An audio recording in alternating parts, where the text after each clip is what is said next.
एक एक जगह बन रही है। आज का जो स्टॉक मैंने सोचा चुनने की बात हुई थी कि जो एग्री थीम है, जिस हिसाब से मजबूती इसमें दिख रही है, और जो पेरेंटेज ऑफ कंपनीज को अगर आप एनालाइज करके देखें तो ये कंपनी है सुमिटोमो केमिकल्स करके, जापानी ओरिजिन की अब हो चुकी है, इन्होंने ले ली है पूरी तरह से ओनरशिप, कंट्रोल मैनेजमेंट का इनके पास है। और अब क्या है कि सुमिटोमो ग्लोबली जो काम कर रहे हैं उसमें काफी मॉलिक्यूल्स जो चाइना में बनवाते थे, कुछ मॉलिक्यूल्स वहां बनते थे और एक्सपोर्ट होते थे, वो हो सकता है उनमें से कुछ मॉलिक्यूल्स हिंदुस्तान के हिस्से भी लग जाए, हिंदुस्तान के ऑपरेशंस के हिस्से भी लग जाए। और अगर वो होता है तो आप समझ सकते हैं कि इसका स्केल जो है वो बहुत बड़ा है, क्योंकि सुमिटोमो की ऑलरेडी मार्केट जो है एस्टैब्लिश्ड है। कंपनी के फंडामेंटल्स देखिए, हर तौर पे ठीक ठाक आपको दिखेंगे, कहीं कोई वो इस टाइप के संदेह चिन्ह नहीं है। और इंपॉर्टेंट चीज ये है कि केमिकल्स में और फर्टिलाइजर, ये जो दोनों का जो कॉम्बिनेशन है, रॉ मटेरियल जिस हिसाब से आपको इंप्रूव होते हुए दिख रहे हैं, कई जगह एडीडी आता हुआ दिख रहा है, और एग्री में जिस टाइप की डिमांड है और ग्लोबल भी, आई थिंक बहुत बढ़िया कॉम्बिनेशन रह सकता है। थोड़ा स्टॉक चल चुका है मैं मानता हूं, लेकिन अभी भी काफी गुंजाइश है। 444 का टारगेट देख रहा हूं मैं इस पे अगले 12 महीने में यहां के लेवल से। 444 की उन्होंने बात की थी ओपनिंग रिमार्क्स में। स्टॉक बताइए सर, कहां पर नजर है आपकी? इवन स्टॉक जो मैंने चुना है वो थोड़ा सा ना डिफेंस में है ना डिफेंसिव है, बट हाँ पीएसयू जरूर है। ओके। और इसमें एक और चीज की जो पॉजिटिव जो गति मिल रही है, वो जो चमक आ रही है, वो ये है कि पावर क्षेत्र में जिस हिसाब से हम रिन्यूएबल्स की तरफ जो हमारा झुकाव काफी समय से सरकार का रहा है, लेकिन अब उसको अमल में ला रहे हैं, वो उस लिहाज से मैंने इसमें एक डेवलपमेंट हुआ है तो चुना है इस स्टॉक को। कंपनी का नाम है Gujarat industries power corporation limited, GIPCL के नाम से जानी जाती है। बहुत ही स्ट्रांग बैलेंस शीट है, बहुत ही बढ़िया। इन्होंने जो सारे क्राइसिस के टाइम भी अगर आप देखें, ना सिर्फ 2020 का क्राइसिस, पहले भी जो क्राइसिस आए 2007 में, उससे के बाद 2013 में, सब में इन्होंने अपनी बैलेंस शीट को बहुत अच्छी तरह से मेंटेन करके अडिग रहे।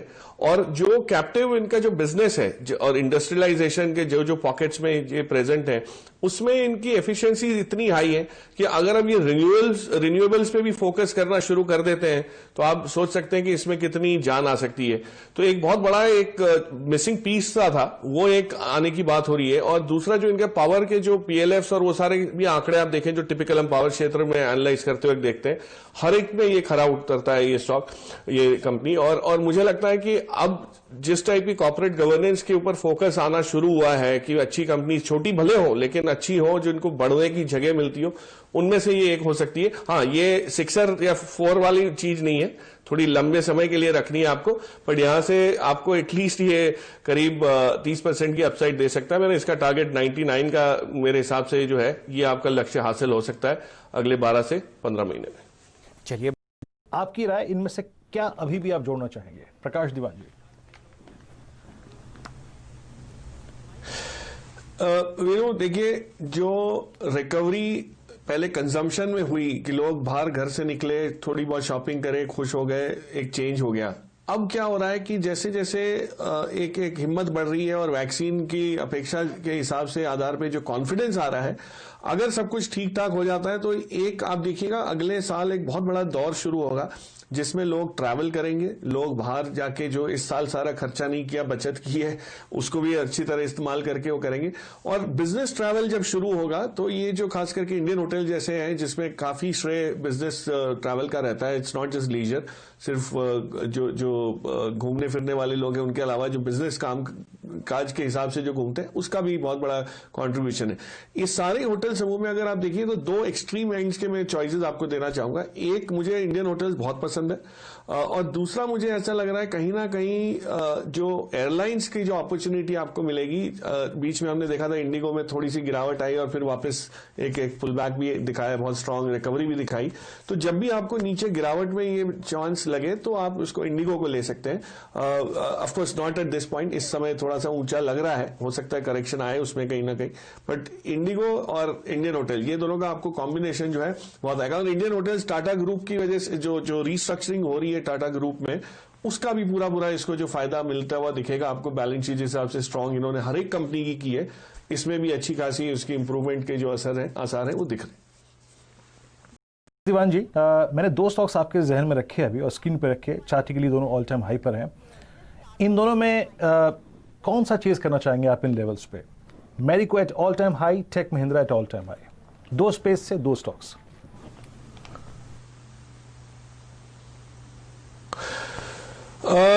चॉइस इज टफ क्योंकि दोनों सेक्टर्स पसंद आते हैं, दोनों ही स्टॉक्स इतने बढ़िया हैं, बट फिलहाल मुझे लगता है जो मूव एफएमसीजी में रिज्यूम हुआ है और हमने देखा है जिस हिसाब से मैरिको की मैनेजमेंट ने खुलासा भी किया कि 500 करोड़ तक का सिर्फ फूड बिजनेस, मतलब नॉन ऑयल बिजनेस जो उनका है उसकी तरफ फोकस बढ़ा रहे हैं। मैंने कुछ समय पहले इमामी का जिक्र किया था इसी शो पे कि रूरल जो ग्रोथ है कंजम्पशन की, उसके जो फायदे हैं वो किन किन कंपनीज को खास ज्यादा मिल सकते हैं, उसमें मैरिको भी शामिल है। तो I would go with Marico क्योंकि मुझे लगता है जिस हिसाब से कंजम्पशन ब्रांडेड गुड्स का है और सप्लाई चेन साइड में यानी रॉ मटेरियल लेना, ट्रांसपोर्ट, पैकेजिंग, ये सब चीजों का भी जो संतुलन है वो वापस एक बड़ी अच्छी तरह से बैठ चुका है और मैरिको को उसका फायदा अब आपको नंबर्स में भी आते हुए दिख सकता है। तो एफएमसीजी रेट कौन सा होगा? रुचिरा अगर ट्रैक करते हो तो जरूर बताइएगा प्लीज।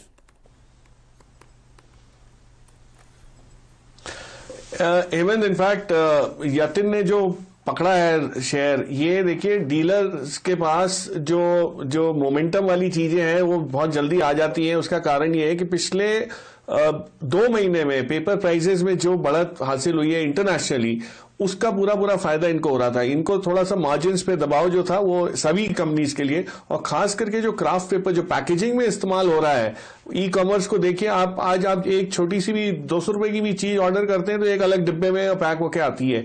तो ये जो ई कॉमर्स का जो बढ़ावा है अमेजॉन, फ्लिपकार्ट के सेल्स के जरिए जो हमने देखा है, उसका एक कॉरेलरी या कोरिलेटेड जो इंप्रूवमेंट दिखता है वो आपको पैकेजिंग का दिखता है, उसमें भी एक इंप्रूवमेंट है। दूसरा जो पेपर यूसेज का, जो राइटिंग पेपर, प्रिंटिंग पेपर का आप जो कह रहे हैं, वो धीरे धीरे नॉर्मलाइज जैसे होगी सिचुएशन, उसमें बड़ा डेफिनेटली हासिल होगी।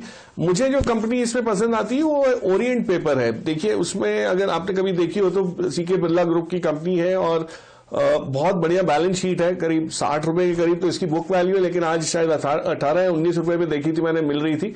और इसकी खासियत ये है कि ये बहुत वैल्यू एडेड प्रोडक्ट्स में है, जो टिश्यू पेपर, पेपर नैपकिन, जिसमें आपको मार्जिन अच्छे मिल सकते हैं उसमें है, और बैकवर्डली इंटीग्रेटेड है, पल्प का भी इनका प्रोविजन अच्छा खासा है।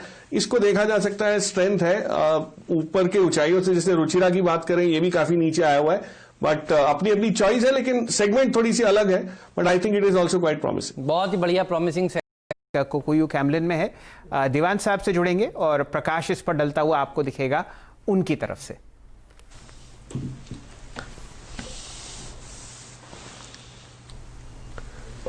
शैली जी, दीवान साहब, कोकोयू कैमलिन आपके लिए। शैली